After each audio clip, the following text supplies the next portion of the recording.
Welcome to Brewsers, a podcast about beer, coffee, booze, and bruisers. I am your host, Rody John, and today we talk to Joe Martinez. We talk about being a ring announcer for UFC, baseball, and so much more.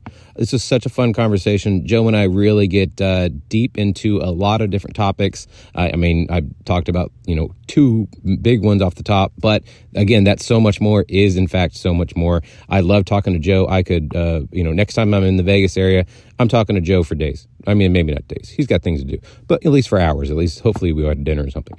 But you're going to love this conversation I have with Joe Martinez. But first, make sure to sign up for our newsletter.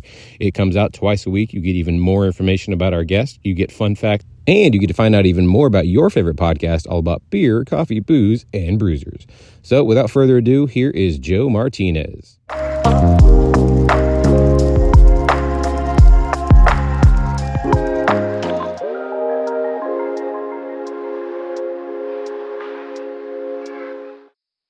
I would like to welcome to the show Joe Martinez. How are you doing tonight, sir? Hey, what's up, John? Good to be here. How you? Doing well. Now, this is a phone interview, but as people are listening to this, they might be out, living their life. Kind of paint a word picture. Where are you right now? What's going on around you? I was actually in the backyard here in Vegas building a gazebo. Oh, very nice. Are you doing it by hand? Yeah, I'm just about finished. Just got to put some final screws in, and we'll call it a day. Well, I appreciate you taking the time out to talk to me. Absolutely, man. Anything for you. Oh, well, that's so sweet of you. Well, if that's the case, come build me a gazebo. I need something in my backyard. Yeah, I'm pretty cheap too. Good to know. Yeah. Next time you're in Texas, I'll definitely have you do that. Yeah, just feed me. You got good meat down there too. Some good steaks. Give me that Angus, Texas Angus. I'll get in contact with Nolan Ryan. I think we can make something happen. He's definitely our beef person down here. Speaking of him, man, great documentary on him. I love that one. Nolan. I mean, he's just he's a good dude, and his career just spans obviously decades, but it's just absolutely amazing what he has been able to do. And I mean, a lot of it, I obviously here in the DFW area, so I know mostly about what happened with the Rangers, and I was at the game where, he beat up Robin Ventura, and then, the bloody lip, and the he had so many strikeouts and so many records here, but it obviously goes back to Houston, and then obviously the Mets, and it's just such a long history. And then what he did after retiring, helping with the Rangers here, helping with the Astros, get their program to where they are now. And it's just, and he's still going at it. I think he still owns the Round Rock team and helping those kids down there. Yeah. No, he's definitely given a lot to the game, and I love that. I mean, there's a lot of athletes today become, it's easy to become selfish because the world loves you, but what do you do in the end? I mean, that's really what the impact is. What you do now matters, but what are you after the career's over with? Some just like to disappear into obscurity and live their life, which is great. Who wouldn't want to do that? Right. But when you can give back your talent, share that talent with others and build people up, I mean, that speaks volumes about people's character. Yeah, I almost thought for a while that that's what Derek Jeter was going to do. He was just going to kind of, go off into, living in the, it's true. But I mean, he's giving back now, obviously.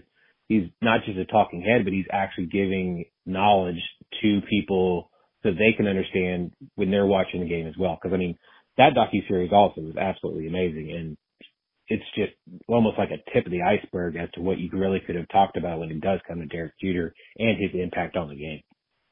Yeah. Yeah, no, there's several good dudes out there. We had one guy, I announced pro ball for 22 years in the Padres system, 17 with the Padres and 8 with the Angels, or 5 with the Angels. And we had one guy, Khalil Green, he came out of Clemson. He was a Golden Spikes winner and, number 1 draft pick guy. Just real to himself, did his thing. And, once he retired, nobody's even heard from him since, and he's still young. He's probably not even 40 yet. Wow. And I appreciate that, but he made his money but he was always a bit reclusive. He wasn't a look at me kind of guy, just did his thing, and baseball was a way to make a way for himself. And then he was just happy when it was all over with to be out of it. Right. So yeah, just a decent dude who had some pretty good skills and did what he needed to do to get where he wanted to be and then call it a day, shut it down and live the rest of his life in peace. And that's the thing is you can make the money and just be able to do that. Like that's kind of the dream right there as well. I mean, make your impact wherein you can, and then afterwards just kind of, like you said, kind of go out into obscurity and not be really heard from again, except for, I think I see him at the diner, or maybe sometimes I see him at a grocery store, right. Something like that. Yeah. Big old mountain man beard, don't recognize anybody, wearing glasses with a beanie on it, looking like a uniform with a beard. Right. But less crazy and hopefully a bigger house than that. Yeah, definitely. Yeah. Now, I want to touch on your baseball background, as you just mentioned, like 22 years. That's insane.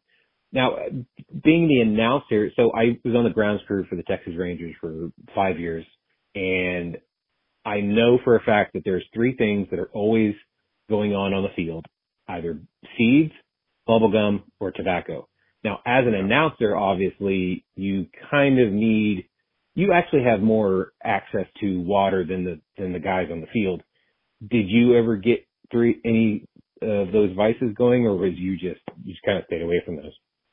No, I wish I could say I didn't, that I did stay away from it. No, when we were young, we were kids, and one of my buddies brought some tobacco. We had some Hawken, and we started dipping, Red Man, and you put bubble gum on it like Lenny Dykstra, and you wanted to be who you saw. And so got into that for a bit, and don't recommend it. Any kids listening out there, stay away from all that stuff. Just play the game and stay healthy. Drink water. Yeah, drink water, chew seeds, chew bubble gum. Working in baseball too, I had an opportunity to run with the grounds crew, after a game one day, and you guys put some work in, and I know as grounds crew guys, they must absolutely hate seeds. Anybody muddying up the dirt, you got to broom the edges and all that good stuff. It's just it's a labor of love is what I would call it, because I would not want to do that on the daily. Not at all. It truly was a labor of love. Like, obviously I got paid to be there, but for me, it was like, I get to be on the field with the Texas Rangers and all these other amazing athletes are, and I get to watch these games and get paid to do it. And that's just one of the most amazing things ever. And what's really cool, obviously, you get there, we got there like an hour and a half, sometimes 2 hours before the game. So crowd's not really there. Some crowd's there to watch the batting practice. And then you start seeing everybody start filing in, and then everybody leaves afterwards because you're still there and you got to take care of the field. Like you said, you got to broom the edges. You got to you're going to pick up the chalk line. You got to make sure the mound and the home plate, there's all those holes are out, and it looks like you could play a game right then. And I think the whole process was really something that, it's truly time consuming. And there would be a lot of times people would be like, "Oh, what time do you get off?" I'm like, well, so after the last out, maybe add another hour and a half, and then I might be done. Yeah. I give you a range, but may not hit that one. It was always a funny question I got. I was like, I'm not sure. There is no set schedule when it comes to this. 22 years and my wife still asks me, what time will you be home? I give her, third out, I'll shoot her over a call and, hey, I'm on my way. I'll be there in 58 minutes. I knew the timing to get from the stadium to my house, into the driveway. But it's funny sitting up and, we do first pitch and anthem and all that. And the first pitch was always the one I would watch, because that's the one where I know the groundskeeper's like, stay off my mound. Don't go on my mound. It's like, that's the baby right there. Yeah. Yeah. And then, Peter Hayes. Yeah. Working here in North Texas, like that's the other thing is, I worked at the old stadium where there was no roof on it. So in North Texas, in April, in May, there's going to be just pop-up rain. Literally, nothing's forecasted. All of a sudden, you have a downpour. And so you got to run out there. You got to make sure that tarp's on. I, of course, have been one of those that got stuck under the tarp because I hit an air pocket, face first, pulled right on top. And you can't stop, so you just got to keep going. And then you got to find your way out from underneath. You know, I like to say I got a standing ovation at the ballpark, which very few people can say that. So, and then, you know, double headers and just all the weather in general. And then it always happened to where it was dollar hot dog night and we'd have the most wind that we'd ever have. And so all the wrappers are on the field. So in between innings, you got to run out there, grab as much trash as you can and get off before they start playing again. So yeah, it was a lot of fun.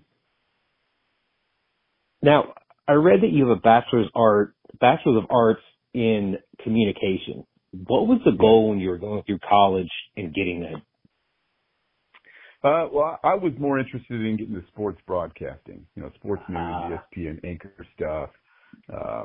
Even if it was a network, you know, just doing sports, you know, on the nightly news. And then after I graduated, I did my internship at a small ABC affiliate. I think it was a 172 market, and did everything except make a demo reel. I mean, I ran the teleprompter and wrote copy, edited tape, shot B-roll, everything except do a stand-up. So I had nothing to demonstrate any type of talent I thought I might have. And after the 3 months of working for free, they weren't hiring, and thankfully I didn't get a job offer because I probably would have got stuck doing the same thing. And I just stayed in baseball, and it wasn't until probably I think about 2003. I was in boxing in 2003, I believe, or 2004. I had an opportunity to do a TV show with Golden Boy with Oscar De La Hoya called The Next Great Champ, which aired briefly on Fox for about 4 episodes. But it was enough for me to be able to quit my job as a sports writer and editor and photographer at a small newspaper and give, you know, announcing full time, you know, a true effort. And, you know, the rest is somewhat history. It hasn't been completely feast. It's several times of famine and struggles and what the heck am I doing? And I need to get a real job. And I did that too. And tied rebar and dug ditches and poured concrete, you know, anything I could do with a bachelor's degree. I couldn't get a freaking job. You know, I couldn't get a real job. So, really just God, I believe, just made the way for me, you know, to be where I am. And that's where my faith lies. You know, with him, it's never led me astray, you know, and I feel a better man for having my faith than living by my own, so-called moral compass, because I struggled with that too. But, you know, I feel blessed to be, you know, where I'm at today, in doing what I get to do in the capacity I am.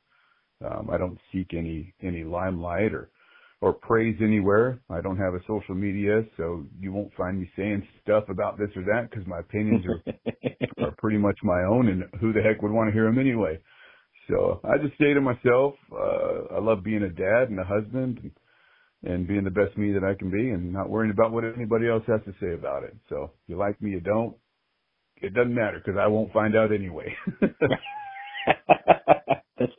I love that you put it that way, and I love that you said that, you know, who would even, you know, these are my opinions and who would even care anyway. Like, it is so funny to me that when you do watch the news, it's like, here is this singer and this is what they said on whatever social media app. It's like, who cares? Like, at the end of the day, are they helping the situation? No, then it doesn't matter. Like, none of these things that, like, or anybody says really matter at the end of the day. And then, like, we like to just now live in a cancel culture of like, oh, you didn't support this, or, oh, you know, are in support of this. How dare you? And it's like, okay, they have different opinions. Why is that a problem?